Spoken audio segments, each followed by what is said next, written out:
Hello students, welcome to NS classes. Today we will do 5.1 exercise और उसका आपका जो फर्स्ट क्वेश्चन है that is which of the following statements are true and which are false. कुछ हमें statements given है, इसमें हमें बताना है कि कौन सी स्टेटमेंट आपकी ट्रू होगी और कौन सी स्टेटमेंट फॉल्स होगी और फिर हमें उनका रीजन भी बताना है कि ट्रू या फॉल्स ये क्यों है। तो चलिए चलते हैं फर्स्ट स्टेटमेंट पे that is only one line can pass through a single point. कह रहे हैं कि सिंगल पॉइंट से सिर्फ एक ही जो लाइन है पास हो सकती है। तो that is wrong statement because there are many lines या infinite lines can be pass through a single point. ठीक है, तो जो आपकी फर्स्ट स्टेटमेंट है this is false. Clear. Second statement में बच्चों क्या कह रहा है कि there are infinite number of lines, infinite number of जो लाइंस हैं वो पास हो सकती हैं टू डिस्टिंक्ट पॉइंट से। This one is also false. Why? Because only one line can be pass through to distinct points.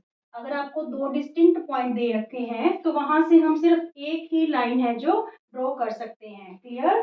Third जो statement है a terminated line can be produced indefinitely on both the sides. एक जो terminated line होती है students, उसको हम दोनों side से कहीं तक भी एक्सटेंड कर सकते हैं। तो this one is true, this statement is true, third one is true. Fourth statement कह रहे हैं student if two circles are equal, अगर आपके टू सर्कल्स इक्वल हैं तो उनकी रेडियाई इक्वल है। ये भी आपकी जो स्टेटमेंट है this one is also true. Why? देखिए दो सर्कल हैं, अगर वो दोनों आपस में इक्वल हैं तो मीन्स उनके एरिया क्या होंगे? इक्वल। वो दोनों एक दूसरे को प्रॉपर वे से कवर कर लेंगे। तो एरिया किस चीज पे डिपेंड करता है स्टूडेंट्स? रेडियस पे। तो अगर इनका रेडियस इक्वल होगा तभी ये दोनों जो सर्कल्स हैं आपस में इक्वल होंगे। Clear. Now fifth statement in the figure given below, ये आपको फिगर दे रखी है A B equal to P Q and P Q equal to X Y then A B equal to X Y. कहते हैं कि अगर ए बी पी क्यू के इक्वल है और पी क्यू एक्स वाई के इक्वल है तो ए बी एक्स वाई के इक्वल है। This one is also true. ठीक है, एक्सियम इसका ध्यान में लाओ। Things things which are equal to the same thing. देखो पी क्यू भी ए बी के इक्वल है और एक्स वाई भी सॉरी एक्स वाई जो है पी क्यू के इक्वल है। बोथ आर पी क्यू के इक्वल है। थिंग्स मीन्स ए बी और X Y which are equal to the same thing are equal to one another. वो एक दूसरे के क्या होंगी? इक्वल होंगी। Is it clear? Thank you students. 5.1 का आपका सेकंड क्वेश्चन रहेगा give a definition for each of the following terms. हमें कुछ टर्म्स गिवन है उसको हमें डिफाइन करना है। Are there other terms that need to be defined first.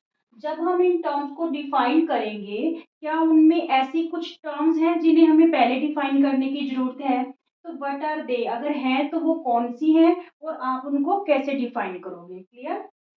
तो बच्चों अगर आपने इंट्रोडक्शन लेक्चर को सुना है तो ये क्वेश्चन आपके लिए बहुत इजी रहेगा।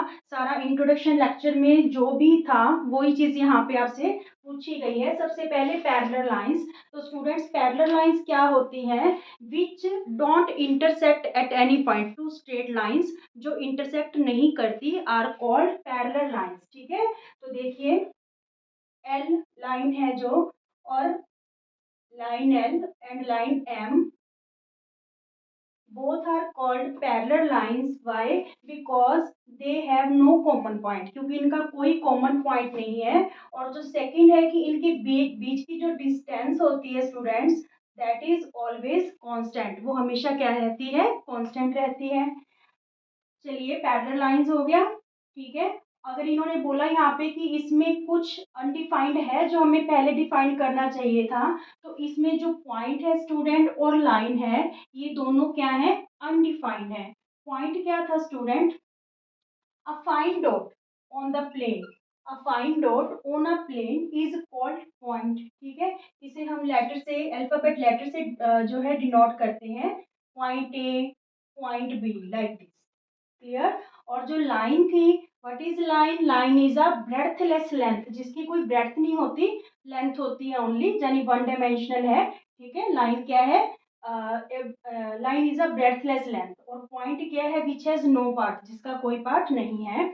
आगे है सेकंड आपकी जो टर्म गिवन है, दैट इज परपेंडिकुलर लाइंस। तो परपेंडिकुलर लाइंस, बच्चों टू लाइंस परपेंडिकुलर कही जाएंगी अगर वो एक दूसरे को इंटरसेक्ट करती हैं। कहाँ पे? एट राइट एंगल पे। ठीक है, अगर राइट एंगल पे इंटरसेक्ट करेंगी तो वो टू लाइंस क्या कहलाएंगी? Perpendicular lines कहलाएंगी। ठीक है, इसमें जो अनडिफाइंड टर्म है स्टूडेंट्स, वो ही लाइंस आ गया और एंगल आ गया। लाइंस का तो आपको पता चल गया। एंगल क्या है? एंगल को हम कैसे डिफाइन करेंगे? If two straight lines has common region, अगर उनका कॉमन रीजन है या मीट करती हैं एट अ कॉमन पॉइंट पे, तो वो क्या बनाएंगी? एक एंगल बनाएंगी। ठीक है, ए ओ बी क्या बन जाएगा स्टूडेंट्स? एंगल बन जाएगा। Is it clear? जो थर्ड आपकी टर्म गिवन है इसमें, that is line segment, a definite length between two points, two points के बीच में जो डेफिनेट लेंथ होती है, that is called line segment. Clear? और इसके टू एंड पॉइंट्स होते हैं स्टूडेंट्स, देखिए A and B, point A and B. ठीक है, ये दो एंड पॉइंट्स हैं और ये एक डेफिनेट लेंथ है, that is called line segment. ठीक है, इसमें फिर कौन सी है जो अनडिफाइंड है? वो यहाँ पे पॉइंट आ गया जो हमने ऑलरेडी डिफाइन कर दिया, और line that is also already defined. Radius of a circle, radius क्या होता है स्टूडेंट्स सर्कल का? The distance from the centre to a point on a circle. देखिए, मान लीजिए ये सर्कल है, तो सेंटर से लेके सर्कल के किसी भी पॉइंट तक जो डिस्टेंस होती है, that is called radius, that is called radius. तो यहाँ पे जो ओ ए है, दैट इज कॉल्ड रेडियस, या कुछ भी ले लो, ओ बी, ओ सी, यानी सेंटर से लेके सर्कल पे जो पॉइंट होगा उनके बीच की जो डिस्टेंस होगी, that is called radius. Clear? तो यहाँ पे जो स्टूडेंट्स अनडिफाइंड टर्म है, दैट इज पॉइंट, पॉइंट को हम ऑलरेडी है जो डिफाइन कर चुके हैं, एंड सर्कल। ठीक है, क्लियर? नेक्स्ट है स्फीयर, एक quadrilateral in which all four sides. What is quadrilateral? Undefined term है क्वाड्रिलेटरल। क्वाड्रिलेटरल स्टूडेंट्स क्या होता है? जिसकी फोर साइड्स होती हैं।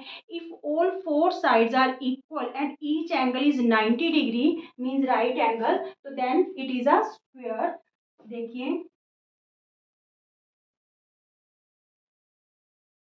ए B C D is a sphere because all sides are equal and all angles, angle A, angle B, angle C, angle D, all are right angle. Clear?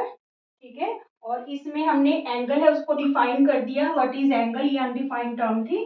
और quadrilateral undefined था, तो वो भी आपको बता दिया कि विच हैज फोर साइड्स, जिसकी फोर साइड्स होती हैं जिस फिगर की, that is quadrilateral. Is it clear to all? Thank you students. 5.1 का थर्ड क्वेश्चन है आपका, consider the postulates given below. कुछ आपको जो दो पोस्टुलेट्स दे रखे हैं, क्या है कि given any two distinct points A and B, there exist a third point C which is between A and B. आपके पास टू पॉइंट्स हैं, point A and B, point A and B, और उसके बीच एक थर्ड पॉइंट है जो exit करता है, दैट इज सी। ठीक है, and second postulate is given, there exist at least three points that are not on the same line. Three points हैं जो सेम लाइन पे लाई नहीं करते। देखिए, ए बी और सी आप लाइन से कहीं पे भी आउट में लेना है, बाहर लेना है। ठीक है, क्योंकि ये जो है लाइन पे लाई नहीं करता। क्वेश्चन क्या पुट कर रहा है, ये दोनों पोस्टुलेट्स देके हमें, do these postulates contain any undefined terms. क्या जो ये दोनों पोस्टुलेट्स आपको दे रखे हैं, इसमें कोई अनडिफाइंड टर्म्स है? Yes. Point, what is point, and what is line, what is line, both are undefined terms. ठीक है, पॉइंट्स के बारे में आपको बताया था। A fine dot on a plane is called point, and line a breathless length. Line क्या होती है स्टूडेंट्स? अ ब्रेथलेस लेंथ। ठीक है, सेकंड क्वेश्चन आपसे पुट कर रहे हैं यहाँ पे, do this postulates any undefined term, तो इसका आंसर क्या रहेगा, यस। ठीक है, yes this postulates contain undefined terms. आगे पूछ रहे हैं, आर दीज पोस्टुलेट्स कॉन्सिस्टेंट, क्या ये जो पोस्टुलेट्स हैं स्टूडेंट्स कॉन्सिस्टेंट हैं, यस। ये दोनों जो पोस्टुलेट हैं आपके कॉन्सिस्टेंट हैं, क्योंकि वो डिफरेंट सिचुएशन के साथ डील कर रहे हैं। एक सिचुएशन में तो जो तीनों पॉइंट्स हैं वो सेम लाइन पे लाई करते हैं, और सेकंड सिचुएशन में तीनों पॉइंट सेम लाइन पे लाई नहीं करते। ठीक है, नेक्स्ट क्वेश्चन आपसे पुट कर रहा है कि do they follow from Euclid's postulates, क्या ये यूक्लिड पोस्टुलेट्स को फॉलो कर रहे हैं, तो ये यूक्लिड पोस्टुलेट्स को फॉलो नहीं कर रहे, एक्सप्लेन करो। तो देखिए, these postulates don't follow Euclid postulates, ये जो पोस्टुलेट्स हैं स्टूडेंट यूक्लिड पोस्टुलेट्स को फॉलो नहीं करते, हालांकि वो एक्सियोम को है जो फॉलो करते हैं। कौन सा axiom students, given to distinct point, अगर आपके पास कोई भी टू डिस्टिंक्ट पॉइंट्स हैं तो सिर्फ एक यूनिक लाइन वहां से पास हो सकती है। Is it clear? Thank you students. 5.1 का आपका जो फोर्थ क्वेश्चन है, that is if the point C lies between two points A and B, अगर सी पॉइंट है जो स्टूडेंट्स वो ए और बी के बीच में लाई करता है, सच दैट, देखिए सी पॉइंट है जो ए बी के बीच में लाई करता है, such that A C equal to B C, then prove that A C जो है वो हाफ है ए बी की, और इसको फिगर बना के आपको जो है ड्रॉ करके एक्सप्लेन करना है। ठीक है, तो यहाँ पे हम इसे प्रूव करने के लिए स्टूडेंट्स एक्सियोम की हेल्प लेंगे। देखिए हमें क्या गिवन है, A C equal to B C, A C equal to B C is given. ठीक है, तो हम क्या करेंगे, both side A C add कर लेंगे। ठीक है, add A C both sides, A C plus A C, और इधर वाली side B C plus A C. कौन सा एक्सियोम है students, if equals are added to equals, if equals are added to equals, added to equals, then whole are equal, then wholes are equal। Clear? तो जब AC plus AC करेंगे तो ये क्या हो जाएगा आपका 2AC, और यहाँ पे BC plus AC, BC plus AC करेंगे तो ये पूरी जो है आपकी लाइन सेगमेंट क्या हो जाएगी, AB। ये जो 2 है इधर मल्टीप्लाई है, उधर जाके क्या हो जाएगा 2/1, तो इधर ये हाफ हो जाएगा, हाफ AB। यही चीज हमें प्रूव करनी थी। क्लियर? ये प्रूव हो गई है। और ये वाला क्वेश्चन है जो आपका इम्पोर्टेंट है 5.1 का, fourth fifth sixth question students important रहेगा। Okay, thank you students. आपका 5.1 का question number 5, in question 4 point C is called a midpoint of line segment AB। जो आपने स्टूडेंट्स फोर्थ क्वेश्चन किया था उसमें हमें क्या बोल रखा था कि एक लाइन सेगमेंट है AB, और जो C है हमें उसमें मिड पॉइंट गिवन था। ठीक है, C क्या गिवन था, हमें मिड पॉइंट गिवन था। Prove that every line segment has one and only one mid point. हमें शो क्या करना है कि एक लाइन सेगमेंट का एक ही मिड पॉइंट होता है। क्लियर? हमें क्या शो करना है कि एक लाइन सेगमेंट का एक ही मिड पॉइंट होता है। तो इस चीज को शो करने के लिए हम यहाँ पे क्या कंसीडर कर लेंगे, मान लीजिए ए बी जो लाइन है इसके 2 मिड पॉइंट्स है। ठीक है, तो सोल्यूशन में let C and D both are mid points of A B. देखिए सबसे पहले अगर सी मिड पॉइंट है, इट्स मींस क्या होगा, जो ए सी होगी पूरी ए बी की क्या होगी, हाफ होगी। ठीक है, अगर डी मिड पॉइंट है तो इट्स मींस जो ए डी है वो पूरी ए बी की क्या होगी, हाफ होगी। अगर आपका सी मिड पॉइंट है बच्चों, तो सी मिड पॉइंट है तो जो ए सी है पूरी ए बी की हाफ हो जाएगी। अगर डी मिड पॉइंट है इट्स मींस जो ए डी है पूरी ए बी की हाफ हो जाएगी। तो ये टू इक्वेशंस बनी from equation 1 and 2, from equation 1 and 2। ठीक है, तो ये आपकी राइट हैंड साइड इक्वल है, it's means left hand side क्या होगी, इक्वल। तो यहाँ पे क्या प्रूव हो रहा है कि AC और AD ये दोनों इक्वल है, but how is it possible, this is possible in that condition when C and D both are coincide. ठीक है, ये तभी पॉसिबल है, it is possible only in that condition, in that condition where C and D both are coincide। ठीक है, means जो D है C के ऊपर लाई करता है, तो so a line segment has only one mid point. ठीक है, clear. So a line segment, a line segment has only one midpoint। Clear, clear.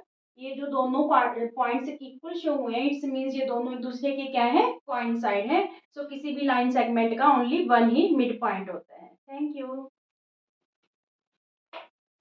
Students. 5.1 का सिक्स्थ क्वेश्चन है, in the figure AC equal to BD। AC है जो, वो किसके equal दे रखी है आपको, BD के। ठीक है, तो हमें प्रूव करना है कि जो AB है वो CD के इक्वल है। तो आप ध्यान से ऑब्जर्व कीजिए कि अगर हमें AB equal to CD prove करना है, तो ये लाइन सेगमेंट AC यहाँ तक है, हमें यहाँ AB तक लेना है, मीन्स यहाँ पे BC है जो एक्स्ट्रा है। ऐसे ही हमें CD के इक्वल प्रूव करना है, और ये जो लाइन सेगमेंट है टोटल कितनी, BD, तो इसके पास भी कितना एक्स्ट्रा है, BC। ठीक है, तो हम इस इक्वेशन में से बोथ साइड BC क्या कर देंगे, सब्ट्रैक्ट कर देंगे, तो हमारे पास ये आ जाएगा। क्लियर, देखिए सॉल्यूशन में AC equal to BD given है। ठीक है, तो हमने माइनस क्या करना है, subtract, subtract BC both sides,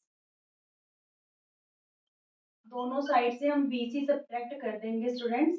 AC minus BC और यहाँ पे BD माइनस BC। ठीक है, तो यहाँ पे जब AC में से BC माइनस करेंगे, तो हमारे पास कितनी लाइन सेगमेंट बची, AB।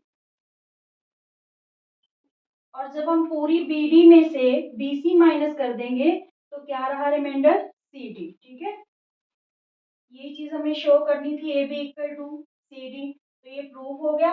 यहाँ पे स्टूडेंट्स कौन सा एक्सियोम है जो हमारा एप्लीकेबल हुआ है, equal if equals are subtracted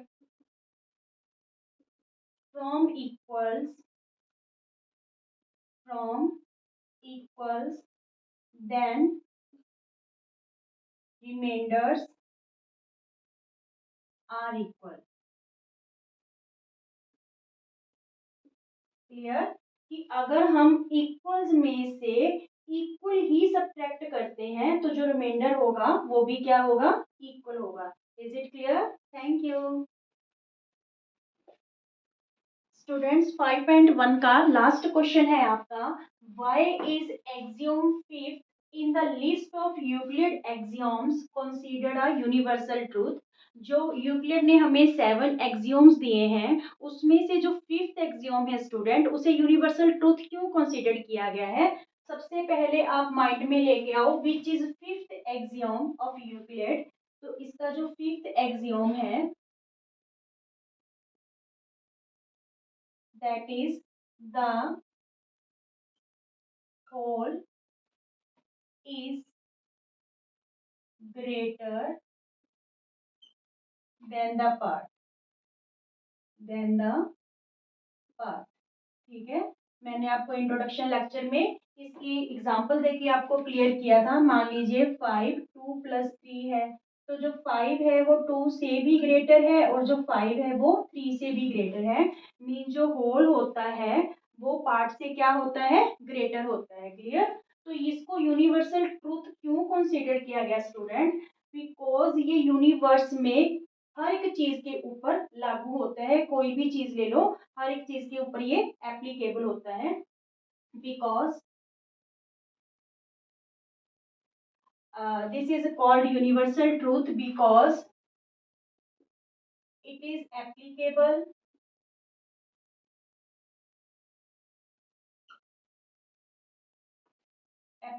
on everything in universe. So it is called a universal truth. Is it clear? Thank you.